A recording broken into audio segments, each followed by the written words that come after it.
All right, we're back at offroadpress.com with Groundhog Dave Cole. Absolutely.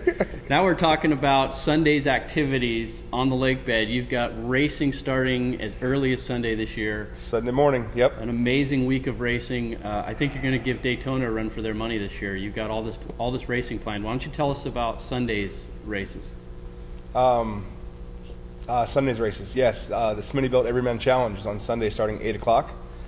It'll be a 70-mile course, 2 classes inside that race. You have the Pro Comp stock class and the Rubicon Express modified class. Stock is stock. You know, we've got a 69 Scout, 2011 JKs, 86 Toyotas, 85 Toyotas. What are some of the limitations in that class? No body cutting at all. Really? You're allowed to trim fenders only for tire clearance. Mm-hmm. And then you can't trim the body for shock placement. You can't run bypasses, 35-inch tires, street legal, no stickies. You have to run the same motor and trainer that came with the car, available for that model year. So say, for example, you have a 97 TJ and it came with a 2.5 liter from the factory. You could put a 4 liter in it because it also came with a 4 liter. Very similar to Jeep Speed type rules then. Similar, very similar, yes. But yeah, full body vehicles. And then the modified class is, you know, it was basically as kind of a catch-all for, you know, older retired cars that aren't quite competitive in Ultra 4 anymore, or originally rock crawling competition cars, or just trail cars. You know, the guy that has the back half Toyota. It looks like it's become so much more than that, though. Watching on the internet, some of these builds, I've seen a number of cars being custom built just for this event. So yeah, well, we gave a qualifying spot for the modified guy, the winning modified guy, and the winning stock guy is actually going to start 99th and 100th in the main race.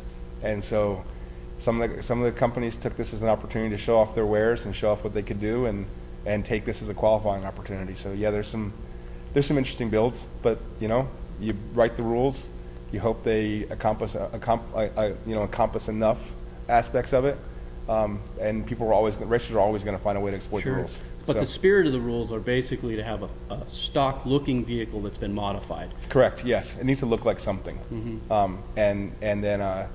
And it also has, again, 37-inch tires. You're allowed to have bypasses. Shocks must be affixed to the axle, so no trailing arm setups. Mm-hmm. And also mechanical steering. You can't have full hydro. Trying to keep it safe, keep it relatively low budget. So yeah, there's some guys building some pretty high-end cars, but in the end, they're still 37-inch tires, no trailing arms. Well, I think history proves that you know, in rock crawling world, the mod stock class really overtook the unlimited class. Do you foresee that this class might grow like it did in rock crawling? I do, yes. And the main reason is that this gives an opportunity for vendors to show what they truly are. You know, it's really hard to identify how, if I'm the guy driving a Jeep, how do I identify with the elite cars? How do I identify with those parts in those cars and say I can do that because they can do that? It's just like saying I can do that because, you know, Michael Schumacher could do that in Formula One. Right. He's driving a Honda, but he's not driving a Honda, right? And so, this gives an opportunity for a guy to look at and go, well, that's the same axle I can put under my Jeep. It's the same Atlas transfer case. It's the same motor, and it looks like my Jeep, so I can identify with it. It's something that's attainable for me. So yeah. Well, sounds like it's going to be a great race out there. The stock and the stock mod class is on Sunday, and it starts at what time? 8 o'clock in the morning, the Smittybilt Everyman Challenge. 8 o'clock in the morning, 70 miles, and I assume a lot of what the guys are going to run during the main race. So yeah, we dumbed it down a tiny bit, but not much. There's some really difficult rock sections. These guys are, and you know full well with our course, it's not even so much the rocks that take you out; it's the brutal desert. Yeah. And these guys, most of these guys are not seasoned racers, and you're going to find out what it's like to do 40 miles across at race speed across the desert.